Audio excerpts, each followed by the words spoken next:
day. My name is Nicole Marx. I'm a full professor of German as a second language at the University of Cologne in Germany. I have been asked to speak at this conference on the topic of plurilingualism research, and I've entitled my speech today, Progressing, Spiraling, or Recycling on the Development of Plurilingualism Research and its Impact Today. Why am I here? I have been very privileged to learn about the system of foreign language teaching and learning, and especially German as a foreign language, during 2 work trips to Japan when I was first as a DAAD lecturer in 2017, and then returned 2018 for a short visit to the Goethe Institute in Osaka and Tokyo. But more importantly, perhaps, I've been researching multilingualism myself now for over 20 years, and my own first publication on the matter in 1999 focused on German as an L3 or tertiary language or third language after English as the first foreign language. I was originally planning on talking today about the development of multilingualism research, but since our time and the potential for discourse is highly restricted due to the COVID-19 pandemic, I will be concentrating on the development of our paradigms on the route to plurilingualism research. This talk today will thus be less an informative talk than very much more a reflective one. And within this reflection, the basic question I want to look at is, are we indeed progressing regarding plurilingualism research? And if so, in what way? Are we moving steadily ahead and becoming better at researching plurilingualism? Are we spiraling so that we can revisit old ideas but enhance them with new ones? Or are we caught in more of a circular movement in which we're unable to move forward, but rather revisit or even regurgitate concepts and ideas that were already present 50 years ago before this whole field began? In order to look into this question, we really first need to consider use of terminology. And I'll return to this continuously over the time of my presentation today. But for the present, I'd like to specifically look at the definition of plurilingualism, and I'm going to refer to the definition of plurilingualism as proposed by the Common European Framework of Reference for Languages, developed by the Council of Europe. The CEFR defines plurilingualism as the ability to use languages for the purposes of communication, where a person has proficiency of varying degrees in several languages. There are 2 very key points to note here.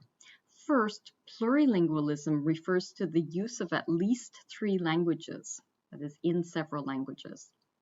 Second, plurilingualism is often always referred to as individual multilingualism, or sometimes somewhat confusingly simply as multilingualism.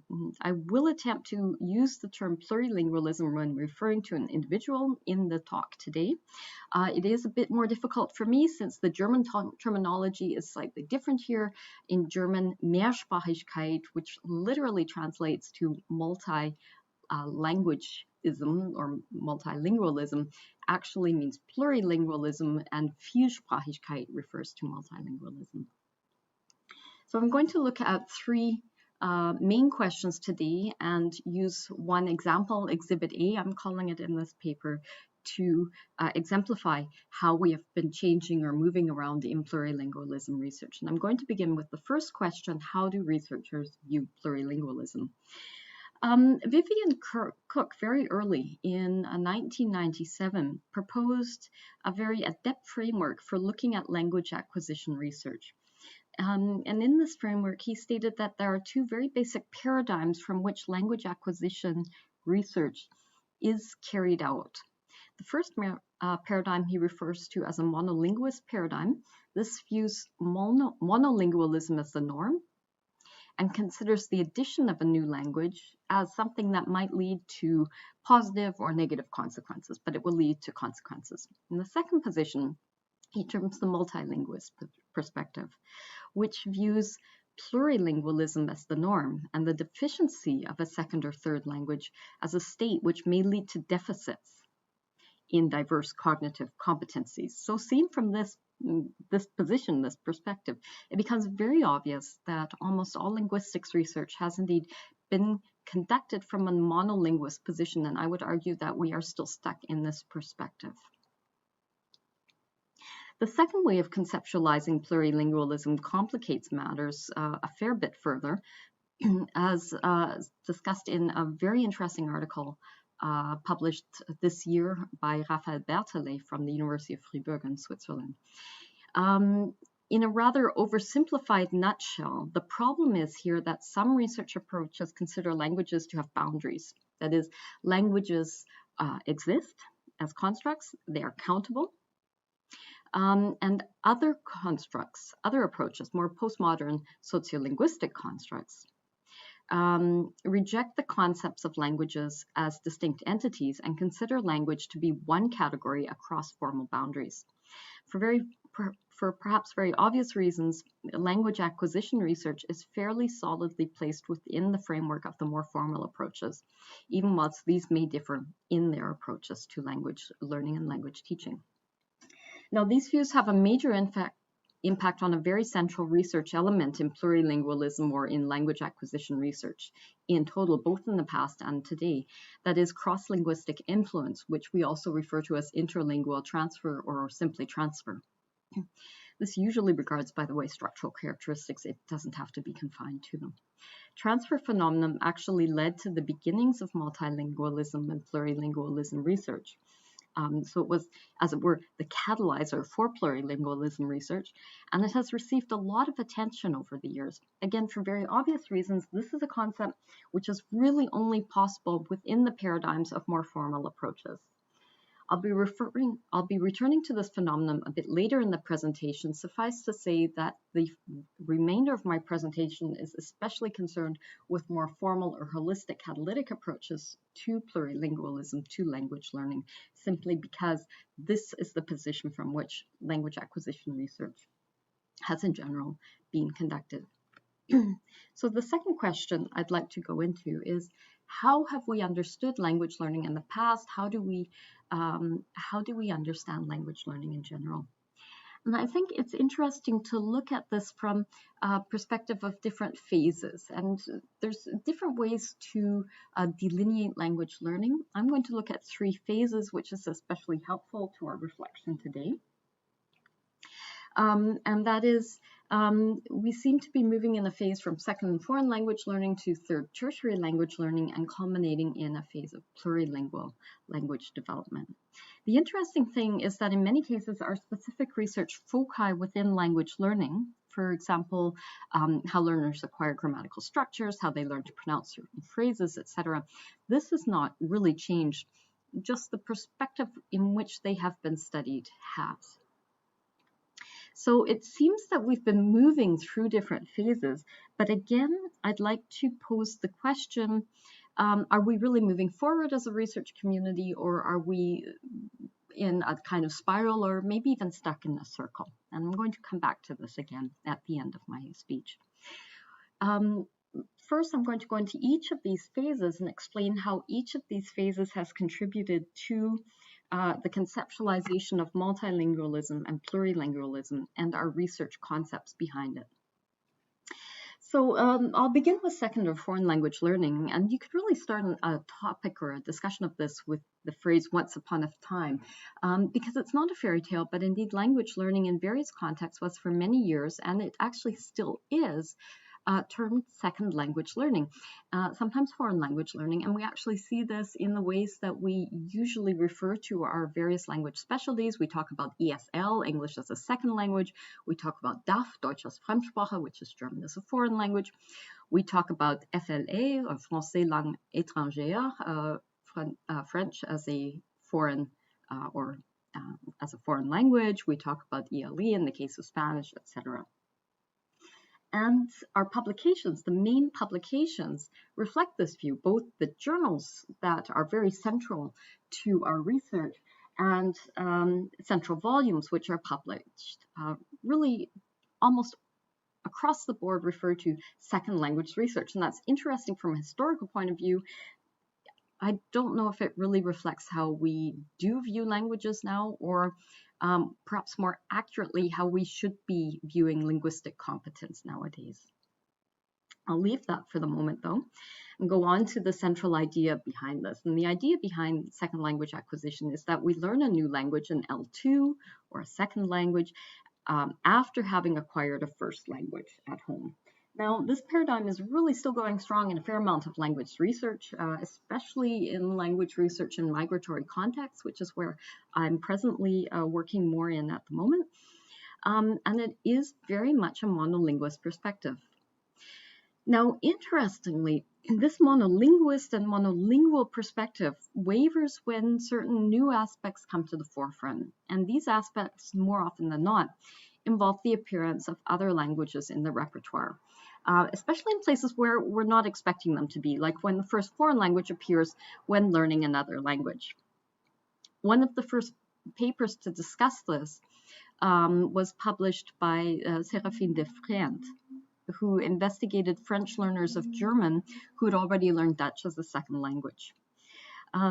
He published a paper almost 50 years ago after careful observation and proposed that, and I'm translating here freely, the closer the second language is to the third, the more knowledge of the second language will help in learning the third, but also the greater the danger of interference. And by the way, he's not the first person to have thought of this. Wilhelm von Humboldt in the late 1800s basically wrote the same thing, that languages that having learned one language will actually help in learning other languages. So this really, in a nutshell, sums up a great proportion of plurilingualism research right from the beginning up to now. Researchers very often tend to ask, how does knowing other, maybe non-first languages affect learning a new language? And this tendency led to the development of third or tertiary language learning research and teaching. Now, this is a very interesting perspective, but it is not without its problems. And one of the main problems with this perspective, which is still fairly radical today in a lot of language research contexts, remains the same problem as we see in a lot of second or foreign language acquisition research. We tend to focus in this perspective on one language, maybe taking into consideration one other language, such as the first foreign language that's learned, but it's still a very monolingual perspective. And that in itself causes further problems of its own. First, there's a difficulty in determining what constitutes an L2 or an L3 or an L4. One reason that we talk about an L3 or an L4 goes back to the concept of delineating language, which formal and holistic catalytic approaches have less problem doing than the no boundaries approaches like dynamic systems approaches or languaging approaches. But another reason or another problem that we have is that, well, why do we need to talk about a language being an L3, like German as an L3? And I think the best reasoning we have for this is that there is a necessity to raise awareness that learning a third language or a later language might actually be different than learning a very first foreign language for a number of reasons, which is explained in a number of very good papers from the 1990s already. So what we sort of needed was a clearly defined and understandable method of relating how learning a third language might be different from learning a second language, a first foreign language. However, now this is very useful to begin research. It's very, very useful for a pedagogical perspective, talking about the language classroom, but for research, even looking at language chronologically, which is how we tend to do this when we use the terms L2, L3, L4, is a very unsatisfactory approach because we hit the boundaries of what is possible very, very quickly. We might be able to talk about the order in which a person first encounters the languages, but we end up having difficulties as soon as questions of competencies or partial competencies or context of use or language domains come into play. And the second main problem that we have is, what do we do with all the other languages that a learner has learned? And this is something I think that the CEFR has played a major role in addressing and trying to help us solve, or trying to remind us that we really have to be looking at a lot of other languages. And this is one of the catalyzers as well, which has led us to a more plurilingual language development approach. Now, there's some very important points to consider here when we're looking at the CEFR. And if you like, just pause the video, read the quote from the Council of Europe, and then pick up again whenever you're ready. The first thing that we're going to have to look at here is that the delineations between languages is still existent. That is, this approach still considers languages to be more or less separate entities. So they come together, but they are still separate delineable entities. More importantly, second, the ordering of languages that we saw in approaches on third or tertiary language learning is perhaps not completely disappeared, but certainly falls back. It's nowhere near as important, and it really isn't as relevant to research or to pedagogy anymore. You might also have noticed that the word learning or acquisition has been replaced with development. Now, I won't go into this point further, but it does conform to a more holistic view of plurilingualism. And I would recommend the very interesting discussion of this proposal, which was produced by Diana Larson-Freeman in 2015.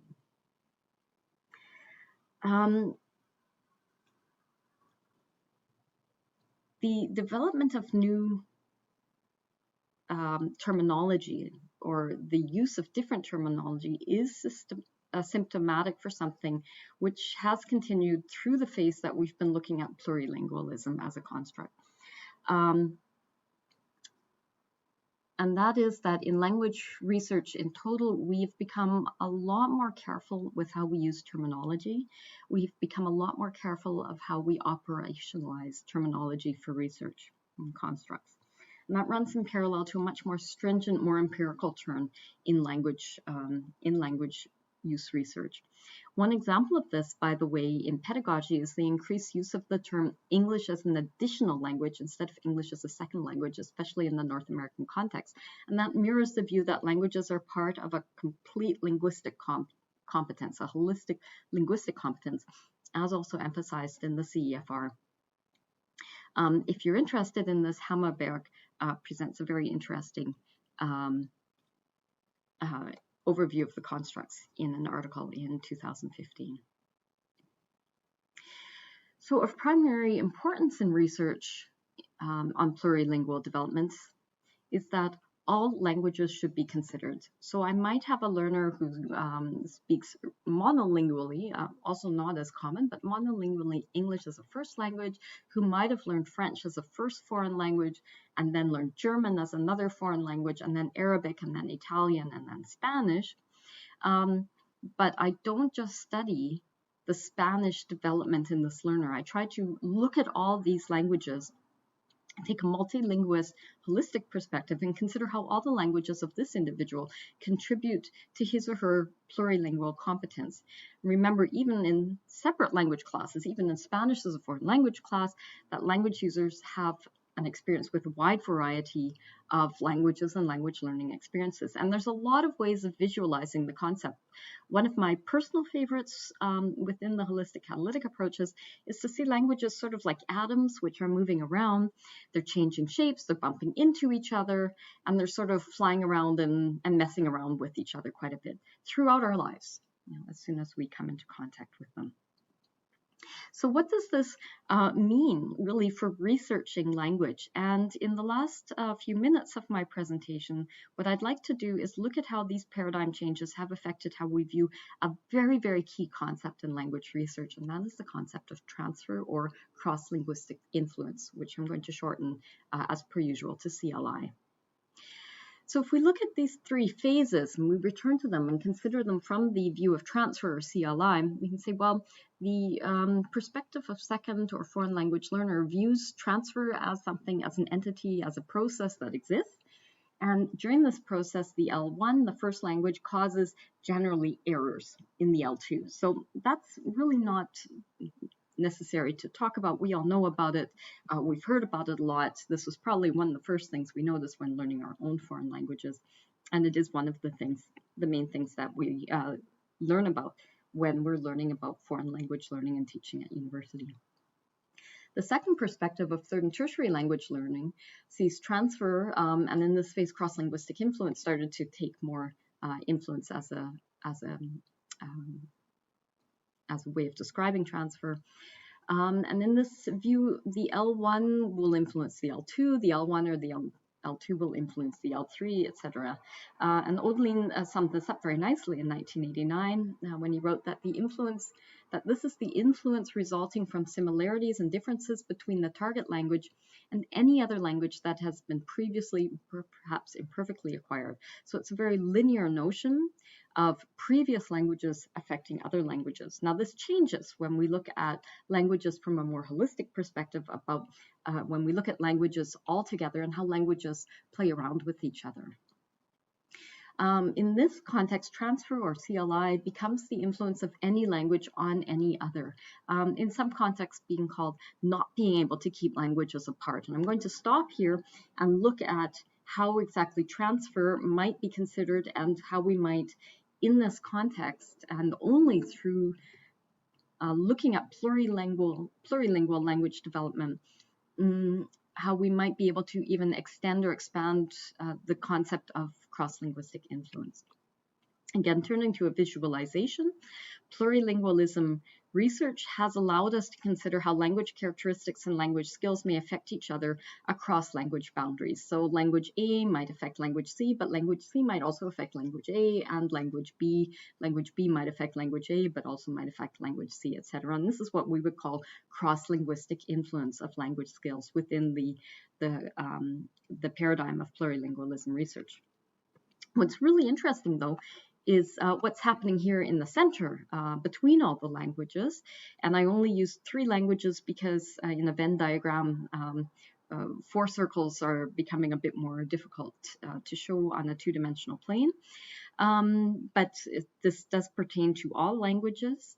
And this intersection of the languages is a very key part because looking at languages more holistically will also allow us to pose a further question, and that is, are all language skills language bound, or are some skills or sub-skills at least partially shared? And if this is the case, that some skills are shared or transversal, then this has repercussions both for language development research, plurilingualism research, and the language classroom. That is, it might make sense to look at both transfer and transversality of language development and language skills. And from a research perspective, attempt to tease the process, transfer, from shared competencies in the sense of transversality. At the very least, we should perhaps not always assume that certain skills or errors appear because someone already speaks or has learned or has acquired or has developed another language, but we should also encourage sharing of language skills in diverse domains. So it would have an explicit meaning for language teaching. If you want a good introduction to these considerations in English, I would highly recommend an article from Berthelet and Lambelet from 2018. So I'm moving to the end of my presentation, and we're looking at the very final question: where are we headed? Where has this change in research brought us? Are we researching plurilingualism? Are we mostly researching SLA? And it's really a toss-up. I've been watching the developments on plurilingualism research for over 20 years. It's been incredibly interesting. It's been an incredibly exciting phase in research worldwide. And I've discussed this at length in other papers. But just to sum it up here, it's been interesting to view how one of the main consequences of multilingualism and plurilingualism research seems to be that there's become a major focus on multilingualism in the sense of individual multilingualism in research reports, in pedagogy, in language policy. At the same time, in many cases, and I think this is really a danger when we start to incorporate new concepts and new constructs, such as plurilingualism, language development, or transversality of language skills, is that research may be only nominally considered of plurilingualism. Just as an example, with the advent of many new immigrants to Europe, especially since 2015, there has been a huge jump in academic literature focusing on individual multilingualism. that is plurilingualism. However, almost all of this work focuses either on only one language, that's the language of the community in which the studies are being carried out. In my context, that would be German. And when it does consider another language, it might look at one of the home languages of the students. Or it might just put students into the category, these students speak Syrian Arabic as a home language, and now we're going to look at how good they are in German. And so in many ways, it does feel like we're regressing back to a monolinguist perspective, that in newer purportedly multilingual or plurilingualism research, we're actually right back to where we started in second language acquisition research. And the terms multilingualism is just swag or bling to decorate what is actually SLA research. So I think if we look at where we're headed, it's really a good question, one that only time will answer for us. I do believe it's safe to say that developments in language research have allowed us to reflect on the paradigms we're working within and the constructs we use because of these paradigms. As well, we do have to take care to continue to view language and language development from a multilingualist perspective. So I think the take-home message for research today would be three things. First, if we are aware of the plurilinguality of learners, we might be able to cover possible research blind spots. Second, if we consider the process of transfer or cross-linguistic influence and the existence of transversality of language skills, we might be able to consider language development as well more holistically and look at where there are commonalities both for the language classroom as well as for language research. And third, in investigating the dynamics of language use and development, we might have this way more potential to better understand linguistic competencies than if we conduct research solely within a monolingual and a monolinguist paradigm. Thank you very much for your attention. I look forward to discussing research directions with you at the conference and wish you a good day.